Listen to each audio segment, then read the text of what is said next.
It was February 6th at 5 o'clock probably p.m. and me and Melissa met on top of a hill. Well, I was on my way home and I met my brother at the top of the hill and I hit him head on. I was driving 75 about. And we were both talking on our phones and didn't have our seatbelts on. And I yelled at Matt right after we hit and he didn't answer me. So I was really scared and everything. And then I knew to call 911 because I still had my phone in my hand. This is County 911. I'm in an accident. Okay, you were in an accident where? I can't move. Oh, on the road. How many vehicles and how many people are hurt? Two people. Two vehicles? I can't move. Okay, are you trapped in the car? Yeah, Okay, and is anybody in the other car hurt? I'm bleeding. Okay, is anybody in the other car hurt? Yes, my brother. Okay, in the other vehicle? Yes, He's in the other vehicle? yes. Okay, so what's your name? Melissa Gade. Oh, Okay, I will hurry up and get the ambulance paged, okay? Okay, I will call. I got a page, so I gotta let you go. Okay. Okay, bye. And I woke up in the car. It was kind of just like everything was broken. I had glass on my lap and my seat was bent way over and I could tell my leg was broken because the muscle all contracted and I had this huge ball of muscle up by my hip. And it was really uncomfortable because I couldn't have both of my legs sitting down at the same time because the floorboard was all pushed up and the steering wheel was bent up, pointing straight at the sky. And so I kind of grabbed my leg and turned over in the seat and laid against the door and had my feet on the passenger seat just to get kind of straightened out. And I was pinned in my car. The dash came down on my legs and broke my leg. And I couldn't move but an inch off the seat. I tried getting out and everything, and the steering wheel was broke off and the door was in my face. So then I was looking out the window and I had my head tilted back and I saw my dad pull up in the car and he was there before the EMTs and he came over and asked me if I was all right. I thought that I was fine at the time. I could just tell that I had a broken leg and that I could see through my pants that my leg was bleeding.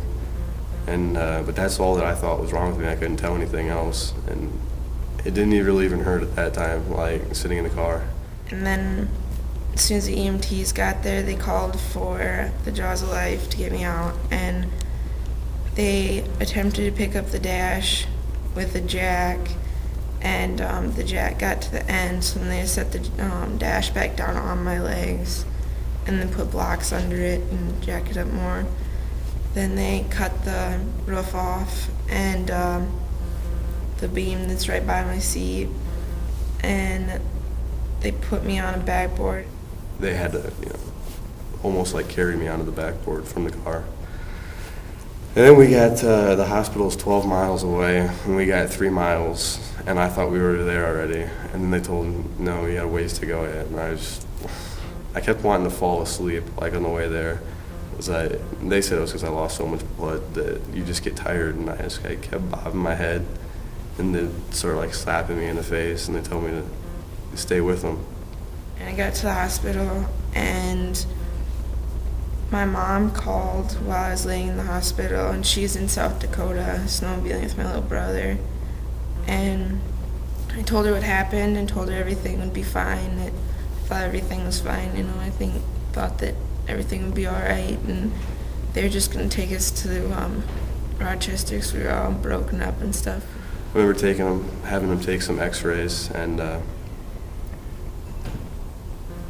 they gave me some morphine there, and then I remember my dad there, but with morphine you can't remember too much, and I remember the flight crew coming, and then I remember getting onto the helicopter.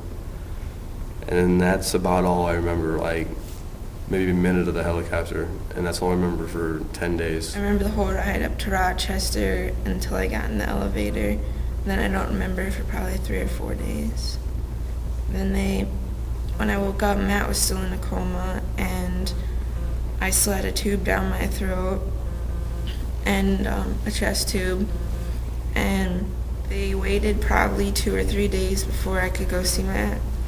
I went over and saw him, but he wasn't awake or anything. And then I remember waking up in the intensive care unit in Rochester, and it just felt like I had surgery and woke up from surgery. And they asked me what I remembered, and I said, I remember everything.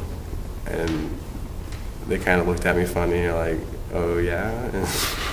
And I just seriously thought I did, and then one of the nurses told me that I'd been in a coma for 9 days, and that really didn't register. Like, I had no idea that I was asleep for that long, and woke up with a tube down my throat, and I find out, like, all this other stuff. Like, my mom and nurses were in the room, like, explaining to me what was happening for, like, the last week and a half, and I was just, like, shocked that I didn't even know what to say, really. And then, like, change my nightgowns, and I see these scars on my rib cage, and they tell me that my back's broken, my leg's broken in 4 places, and I have a broken pelvis.